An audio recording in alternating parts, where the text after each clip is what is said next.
Hello বন্ধুরা, তোমরা সবাই কেমন আছো? আশা করি ভালো আছো।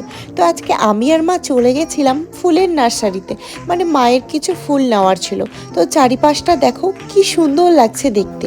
এখানে সব রকমের ফুল গাছ, ইনডোর প্ল্যান্টস সব কিছু পাওয়া যায়। তো মা বলছিল যে দীপু এই ফুলটা কেমন লাগবে বলতো। তো আমি বললাম ভালোই লাগবে, নিলে নিতে পারো।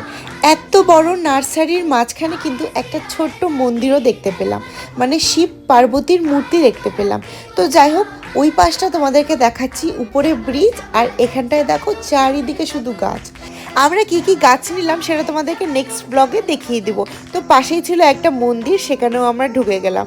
তো যাই হোক, বাড়ি এসে সাহেব বললো যে চলো একটু খেতে যাই। আর সেদিন ছিল মঙ্গলবার দিন, আর মঙ্গলবার দিন মানে পিওর ভেজ বলতে আইডিয়াল বেকারিতেই পাওয়া যায়। তো আমরা সেখানে চলে গেলাম, আর সাহেব টিভি দেখছিল আর খাচ্ছিল। তো যাই হোক, আজকের মতো মিনি ব্লগটা এখানে শেষ করলাম। দেখা হবে নেক্সট ব্লগে।